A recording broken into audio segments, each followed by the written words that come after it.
This segment of Outdoors in the Heartland is brought to you by Browning, the best there is, and Triton Boats. We take America fishing. This is a better one, Larry. Hang on, he's coming. That's 3 or 4 pound fish, ain't it? Yeah, he's a 3 or 4 pounder. Maybe how about a 4 or 5 pound fish? I guess I gotta go down and do the duty.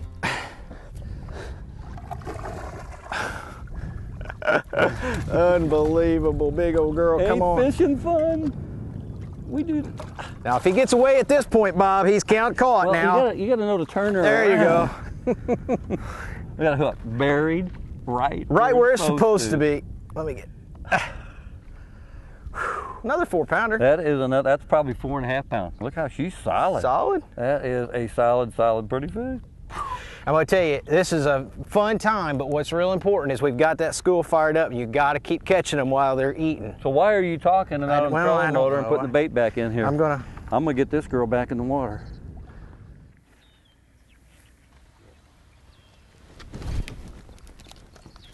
Go get him, Bob. Yeah? A little bigger than yours. Yes, he is. No, he's a lot bigger than that one I just caught, Bob. A lot bigger?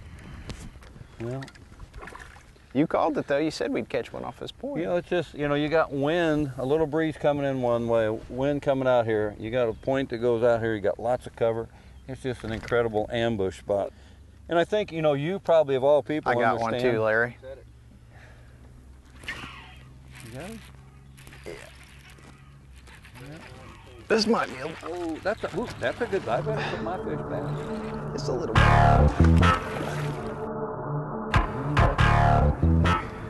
That is a good fish. Not too bad. You just got him right in the roof of the mouth. Or you got him hooked through the tongue. Come here, baby. This one ain't getting away. He's going...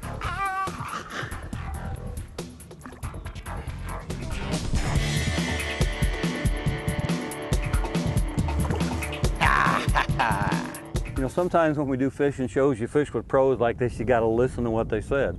And what he said is the fish are fired up, and when they're fired up, they get aggressive. And that's why we've seen on my 7 pounder, there was a 5 pounder. I caught a 4 pounder, there was a 3 pounder. And the nice thing is the school is fired up, but unlike this morning, we haven't boogered them up. We've been able to stay off of them, and we've been able to keep them going. What happened? Got him? Oh, big fish. No, another, look at this. Oh my goodness. This is... What have you, you've got a giant. You have got a giant, Bob. I hope that I remember. Come on, baby. Look at that. Oh my God. This is unbelievable. See? Fine.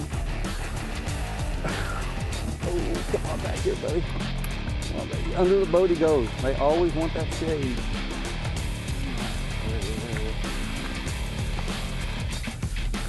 Bring him over here. Yeah, he got her whooped now.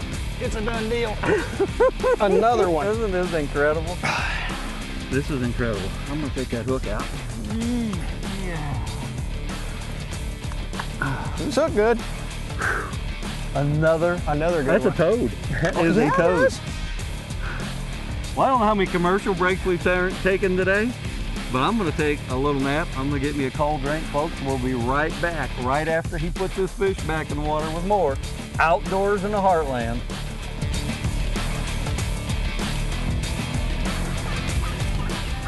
Coming up after the break. Outdoors in the Heartland has been brought to you by Ford, your St. Louis Ford dealers, Mercury Marine, Motor Guide, never stop. Strike King, #1 in fishing lures. Triton Boats, we take America fishing. And Gilbreth's Taxidermy, the official taxidermist of Outdoors in the Heartland. Every responsible hunter knows his equipment can be key to a successful hunt. We can't control Mother Nature, but we can make sure our equipment is ready, cleaned, maintained, shooting straight.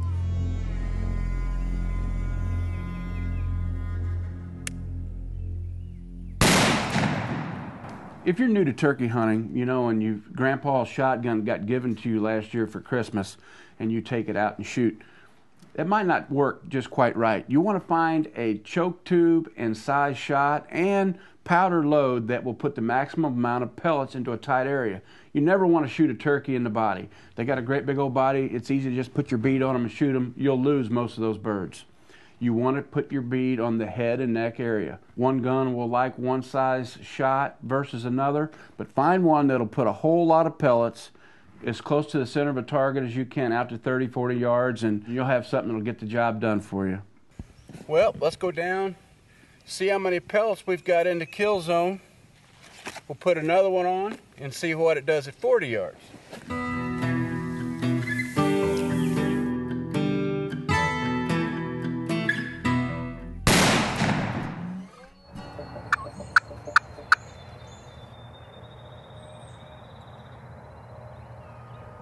At this time of year, what you're really trying to do is be the first bird that the gobbler encounters in the morning. It's going to be right when they hit the ground off the roost before the hens get with them. It's virtually impossible to call gobblers away from hens. At this same time, now hens are starting to lay eggs and some of them starting to sit on the nest. And that's going to make the gobblers more lonely and more likely to come to your calls. You know, work the areas you know where the turkeys are at. Call, crow call, do anything to get a gobble. If you can get them gobbling later in the morning and find one that's alone, you have a lot better chance of getting them come to a call. That was hunter error there. I've got a red dot scope on my Winchester Super X3 turkey gun here, and the battery's been perfect all season. I've only been turning it on when I needed it. I turn it on while this turkey's coming. By the time it gets here, battery's dead. I tried to get down on the bead and between this brush, trying to get on his head. Couldn't do it. So Anyone who's done it knows turkey hunting takes patience and persistence.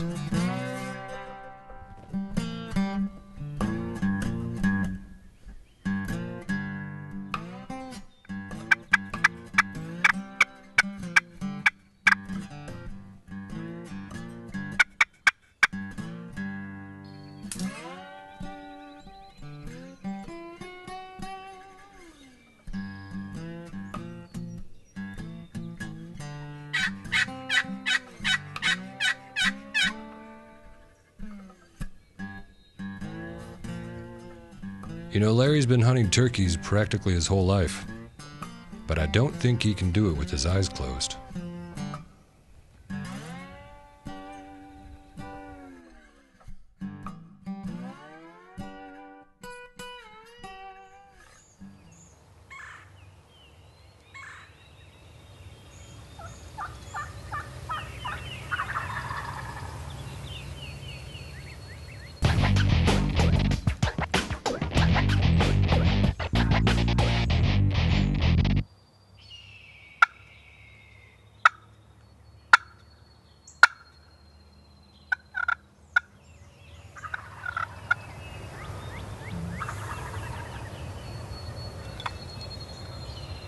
Sounds like he's just right around the corner.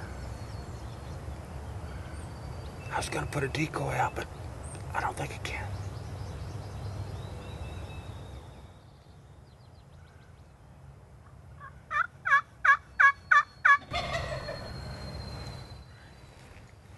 He's close. You know, camouflage is so important to a turkey hunter. A turkey's main defense is his eyesight. On this hunt here, you can see we were wearing the new Mossy Oak Breakup Infinity, and it blends in so unbelievable in the spring woods.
I guess 2 times is a charm. You know, I've hunted turkeys all over North America, and I've been to places like Kansas, western Oklahoma, the upper panhandle of Texas, South Texas, where turkeys are just thick, thick, thick. Rio Grandes, Merriam's. But I have to say, hunting right here at home on these easterns is the biggest challenge there is. The turkeys here in Missouri, we got about half the population that we used to have. You know, we haven't had a good hatch here in the northern part of Missouri since like 2001. Still huntable population. Missouri is still one of the top turkey states in the country. But it's a little tougher. And the older birds out here are a lot tougher. The first 3 days of this season were beautiful weather. Just like this, calm. You couldn't get any better. But the turkeys gobbled a little bit on the roost, hit the ground, and that was it. I couldn't get a locate with any kind of call, no matter what, all the way up until quitting time at 1 o'clock. Well, here it is, the middle of the second week. We had turkeys work to a call, come to the decoy. So hopefully now we can get my second bird. So anyway, let's walk over here and get him and see what we got.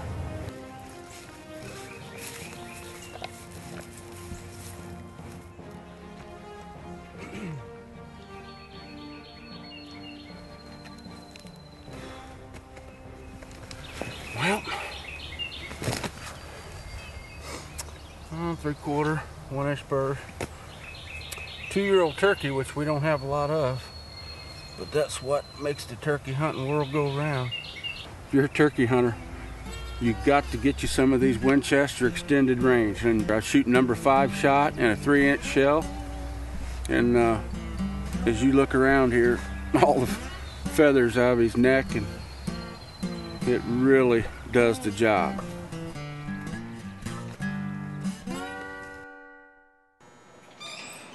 Here you go, sir. Your keys, oil change, and service done. Hey man, thanks. That was fast.